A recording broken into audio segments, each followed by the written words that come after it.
उसकी नज़र सामने वाले पुराने कमरे की तरफ पड़ी। उसे खिड़की में एक साया नजर आया। क्या वहाँ कोई है? बंद दरवाजे के पीछे कौन है? क्या राज है इस हवेली का? कविता खिलखिलाती सी लड़की, कविता जैसी चहकती, खुशियाँ लुटाती, सुंदर हवा की तरह उड़ती, ऐसी थी कविता। उम्र का 20वां पड़ाव गुजरते ही घर वाले शादी की चिंता और खोज में लग गए। खन्ना जी ने अपनी खोज को एक लड़के पूरब पर ख़त्म किया। पूरब का रिश्ता उन्हें किसी मैट्रिमोनियल साइट से मिला। उन्होंने पूरब के माँ बाप से बात किया। उन्हें वे लोग बातों से बहुत अच्छे लगे। उन्होंने अपनी पत्नी सुनीता से बात किया। खन्ना जी ने सुनीता से कहा, क्या कहती हो कविता की माँ, कैसा लग रहा है तुम्हें ये रिश्ता? दोनों की ये बात कविता ने गुजरते हुए सुना। उसके होठों पर मुस्कान बिखर गई। पापा मम्मी मेरे भविष्य का सपना बुन रहे हैं, चलो देखती हूँ क्या होता है। 4-5 दिनों बाद पूरब के मम्मी पापा उसे देखने आए। पूरब की मम्मी ने कविता से सवाल किया, बेटी अगर तुम्हारे सामने कोई विपरीत परिस्थिति हो तो तुम क्या करोगी? कविता ने हैरान नज़रों से इस असाधारण सा प्रश्न करने वाली उस सुंदर औरत को देखा। वह औरत पता नहीं क्या पूछ रही थी। थोड़ी देर बाद उसे समझ में आया तो उसने जवाब दिया, आंटी मैं समझदारी और धैर्य से काम लूँगी। यह सुनकर उस औरत के चेहरे पर मुस्कुराहट की एक झलक भर आई। उन लोगों से मिलकर बात करके कविता के मम्मी पापा खुश थे। पूरब का अपना अच्छा बिजनेस था। कुछ दिनों बाद मम्मी पापा उनके घर गए। वहाँ उनकी अच्छी आवभगत हुई। पापा मम्मी बहुत खुश थे। अब पूरब के मम्मी पापा दादी सभी आए और बहुत सारे उपहार लेकर। कविता और पूरब का रिश्ता पक्का हो गया। रिश्ता पक्का होने के बाद एक बार पूरब उससे मिलने आया। सोबर सा पूरब थोड़ा कम बोल रहा था, मगर वह सभी लोगों को पसंद आया। उसकी आवाज़ में नरमी और मिठास थी। कविता भी उससे मिलकर संतुष्ट हो गई और आने वाले भविष्य का ताना बाना बुनने लगी। खरीदारी, तैयारी, आना जाना, दुकान, पार्लर करते करते शादी का दिन आ पहुंचा। पंडाल बहुत ही सुंदर सजा था। खन्ना साहब भी बिजनेसमैन थे। केवल 2 बेटियां थीं, कविता और वनीता। अच्छा खर्च कर रहे थे शादी पर। मंडप पर पूरा बारात लेकर आया। थोड़ी देर में दुल्हन को मंडप पर बुलाया गया। कविता जब मंडप पे आई तो मंडप में जैसे चांद उतर आया। फेरे, वरमाला सब होते होते रात हो गई। विदाई दूसरे दिन होना था। उन्हें पास वाले दूसरे शहर जाना था। दूसरे दिन विदाई हुई। भविष्य का सुनहरा सपना, माँ बाप बहन से जुदाई का दुख सब लिए हुए कविता ससुराल की ओर चल पड़ी। ससुराल पहुँचते पहुँचते शाम हो चुकी थी। सूरज डूब रहा था। उसने अपना कदम ससुराल में रखा।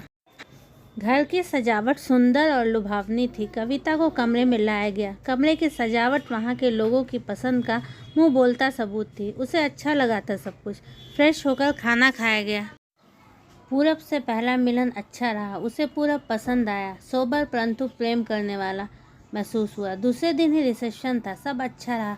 कविता अब शादी के हंगामों से थक गई थी। पूरब भी काम पर जाने लगा। अभी शादी को 10 दिन हुए थे जब वह सुबह उठी, फ्रेश होकर नाश्ते की मेज़ पर गई तो देखा पूरब पहले से वहाँ मौजूद था। सास, ससुर, दादी, पूरब सब उसे चुप चुप से लगे, उदास से। उसने महसूस किया कोई ठीक से खा भी नहीं रहा था। उसने सासू माँ से पूछ लिया, मम्मी क्या हुआ, आप लोग चुप चुप हैं, कोई बात है क्या? मम्मी चौंक कर बोली, नहीं बेटा, पूरब के पापा के दोस्त बीमार हैं, इसलिए हम थोड़ा दुखी हैं। उनका जवाब कविता को संतुष्ट नहीं कर पाया। पूरब ने उसे टोक दिया, नाश्ता करो कविता, नाश्ता ठंडा हो रहा है। कविता नाश्ता करने लगी, मगर वह दिन बोझिल और उदास सा था। अगले 4-5 दिन तक उदासी का डेरा रहा। पूरब न जाने क्यों आधी रात तक लाइब्रेरी में रहता। पूछने पर बताता बिजनेस का टेंशन है। 4-5 दिन बाद सब ठीक हो गया। कविता मायके जाना चाहती थी। उसने पूरब से पूछा, पूरब मैं मायके जाना चाहती हूँ। पूरब ने नरमी से कहा, हाँ कविता, जाना है तो मैं गाड़ी से पहुँचा दूँगा। मम्मी पापा से पूछ लो एक बार, दादी से भी बात कर लेना। कविता को पूरब का यह अंदाज अच्छा लगा। कविता मायके चली गई। मायके में मम्मी पापा बहन उसे खुश देखकर संतुष्ट थे।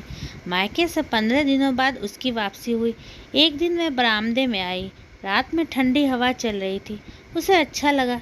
तभी उसे महसूस हुआ सामने उस पुराने कमरे में कोई सिसक रहा है। एक पल उसे ऐसा लगा, फिर सन्नाटा छा गया। दूसरे दिन उसने घर की नौकरानी रीता से पूछा, रीता उस पुराने कमरे में क्या है, कोई रहता है क्या? रीता ने जवाब दिया, आप ऐसा क्यों कह रही हैं भाभी, आपने कुछ देखा है क्या? वहाँ तो कोई नहीं, केवल कबाड़ भरा है। क्या मैं उस कमरे को देखूं रीता? कविता ने उत्सुकता से कहा। नहीं नहीं भाभी, वहाँ बेगम साहब ने मना किया है, उस रूम में जाना बना है। आखिर क्यों रीता? मुझे नहीं पता भाभी। कविता को अजीब लगा। एक दिन कविता ने पूरब से कहा, पूरब एक बात पूछूं? पूरब ने कहा, हाँ पूछो कविता। कविता ने अपना वही सवाल दोहराया जो बहुत दिनों से उसे कचोट रहा था। उसने कहा, पूरब वो जो सामने वाला पुराना कमरा है उसमें क्या है? पूरब ने कहा, क्यों, क्या हुआ, तुम क्यों पूछ रही हो? कविता ने कहा, कुछ दिन पहले मैंने कोई साया देखा था रात में खिड़की के सामने से गुजरते हुए। पूरब उसकी बात सुनकर जाने क्यों गुस्सा हो गया। उसने कहा, कविता उस कमरे के बारे में तुम इस तरह खोज क्यों लगा रही हो? वह कमरा अभिशापित है, बल्कि वह पुराना पोर्शन ही अभिशापित है। हम लोग उधर नहीं जाते, तुम भी उधर मत जाना। कभी कविता की समझ में नहीं आया पूरब ऐसा क्यों कह रहे हैं, जबकि उसने रीता को उधर जाते हुए कई बार देखा था। 2-4 बार तो पूरब भी उधर गया था। इस हवेली का क्या राज है? आखिर क्यों पूरब और रीता झूठ बोल रहे हैं? वैसे तो उसकी ज़िंदगी खुशी से कट रही थी। शादी को 2 महीने हो चुके थे। सास, ससुर, दादी सब लोग उसका बहुत ख्याल रखते, वह भी सबका ख्याल रखती। पूरब उसे घुमाने ले जाते, शॉपिंग करवाते, मगर उसने ये महसूस किया पूरब उससे अकेले कहीं नहीं जाने देते, हमेशा उसे अपने साथ ही ले जाते। उसे कभी कभी पूरब का व्यवहार रहस्यमयी लगता, कभी हवेली रहस्यमयी लगती, खासकर हवेली का वह पुराना पोर्शन। पर उसने देखा अंधेरी रात थी, रात के 11 बजे थे। पूरब को कोई कॉल आई। पूरब जल्दी से कमरे से बाहर निकल गए। कविता भी घबराकर पूरब के जाने के 2 मिनट बाद बाहर निकली। उसने देखा पूरब, रीता और मम्मी पुरानी हवेली की तरफ जा रहे थे। टॉर्च की रोशनी में उन लोगों का वजूद बड़ा ही रहस्यमयी लग रहा था। कविता उन लोगों को उधर जाते देखकर हैरान रह गई। उन लोगों का इस तरह जाना उसके दिल और दिमाग में हजारों सवाल खड़े कर रहा था। थोड़ी देर में उसने देखा एक आदमी सूटकेस लिए बाहर जा रहा था। आखिर वह लोग उससे क्या छुपा रहे हैं? सोचते सोचते उसने एक फैसला किया, अब वह हवेली का राज जानकर रहेगी। दूसरे दिन दोपहर का वक्त था। सब लोग अपने अपने कमरों में आराम कर रहे थे। कविता चुपके से उस पुराने पोर्शन की तरफ बढ़ी, धीरे धीरे चलते हुए कमरे की खिड़की तक पहुंची।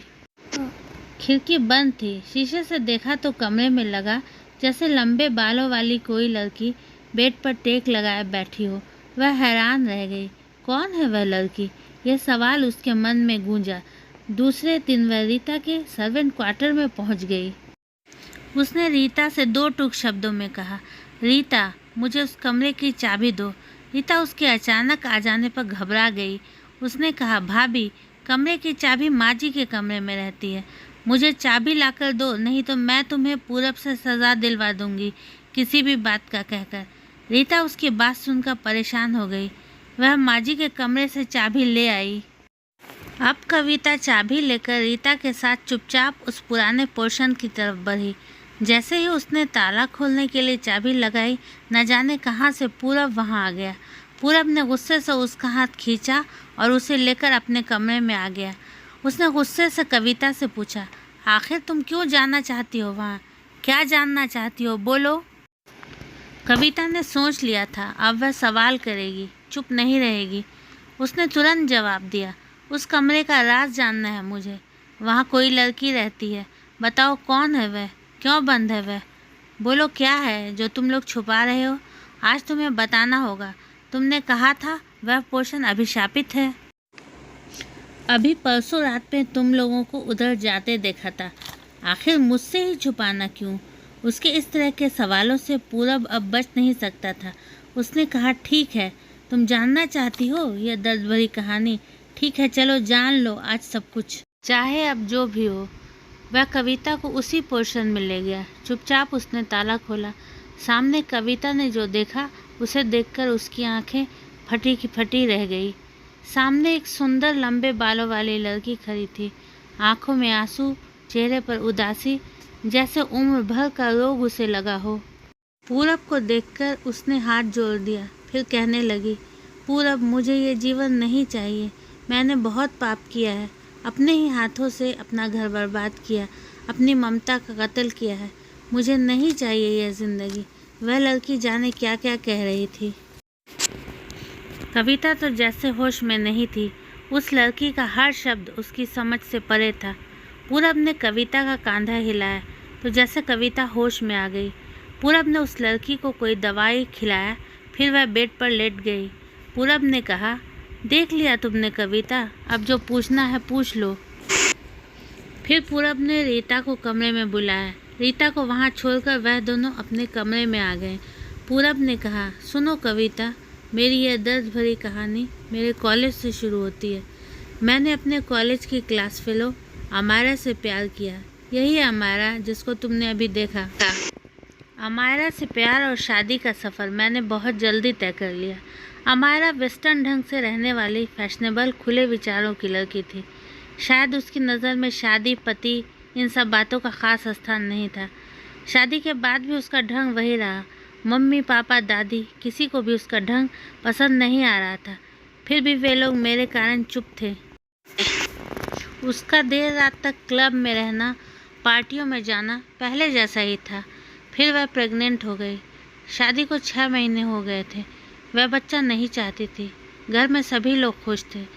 सब लोग सोच रहे थे बच्चा होने के बाद सब कुछ बदल जाएगा, हमारा भी बच्चों में व्यस्त हो जाएगी। अमायरा ने कहा, वह इतनी जल्दी बच्चा नहीं चाहती, मगर मुझे बच्चा चाहिए था। मेरे बहुत कहने पर वह तैयार हो गई। बड़ी मुश्किलों से उसने समय काटा। फिर उसने एक प्यारे से बच्चे को जन्म दिया। घर में खुशियों की लहर दौड़ गई। मगर जैसे ही 1 महीना बीता, अमायरा फिर से उसी रूटीन में वापस लौट गई। उसका मिलना जुलना लड़कों से भी था। मैं उसे समझाता रहा, लेकिन वह मनहूस दिन जैसे हम लोगों की खुशियों को, मेरे वारिस को खा गया। मेरा बेटा 1 साल का हो गया था, चलने लगा था। अमायरा उसकी बिल्कुल देखभाल नहीं करती थी। रात का 12 बजा था। मैं लाइब्रेरी में कुछ ज़रूरी काम कर रहा था। जब मैं काम ख़त्म कर कमरे में लौटा तो देखा कमरा खाली था। घर के सभी लोग सो चुके थे। मैंने जब बाहर निकल कर देखा, घर का गेट खुला था। मेन गेट पर गार्ड बेहोश पड़ा था। अमायरा गायब थी। मेरा बेटा भी गायब था। हम लोग जब खोजने निकले, आगे चलकर देखा मेरा बेटा सड़क पर पड़ा था, घायल। हम लोग उसे अस्पताल लेकर दौड़े। अमायरा का कहीं पता नहीं था। वह घर से जेवर, पैसा सब कुछ लेकर भाग गई थी। घर का गेट खुला देखकर शायद मेरा बेटा भी निकल गया था। शायद अमायरा को उसने जाते देखा होगा, पीछे पीछे निकला होगा। मेरा बेटा नहीं बचा।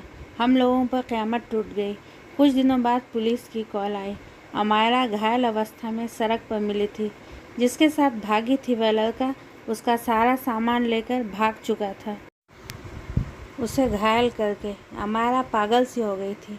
उसे पुलिस ने अस्पताल में एडमिट कर दिया। इलाज हुआ। सब लोग उससे नफ़रत कर रहे थे। जब उसे पता चला उसके कारण उसका बेटा दुनिया से चला गया, उसे अपने किए पर पछतावा होने लगा। वह बेटे को याद करती, हम लोगों से माफ़ी मांगती। उस दिन से उसकी हालत पागलों सी हो गई है। वह बाहर भागती है, कभी आत्महत्या की कोशिश करती है, इसलिए उसे बंद रखा जाता है। उसने हम लोगों को उम्र भर का दुख दिया है। कविता पूरब की कहानी में जैसे खो गई थी। एक औरत का ऐसा घिनौना रूप, उसे यकीन नहीं आ रहा था। पूरब की बात खत्म हुई तो खामोशी छा गई। कविता जैसे होश में आई। उसने कहा, पूरब, ये सब तुमने शादी से पहले क्यों नहीं बताया? पूरब ने कहा, दादी ने कसम दी थी हम लोगों को।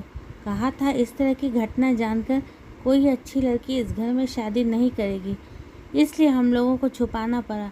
अब तुम जो चाहे फैसला करो। कविता की समझ में नहीं आ रहा था। उसका दिल कुछ और कह रहा था और दिमाग कुछ और। अंत में जीत उसके दिल की हुई। उसने अपने सुखी जीवन को बर्बाद नहीं किया। पूरब का साथ उसके लिए सुख का साथ था।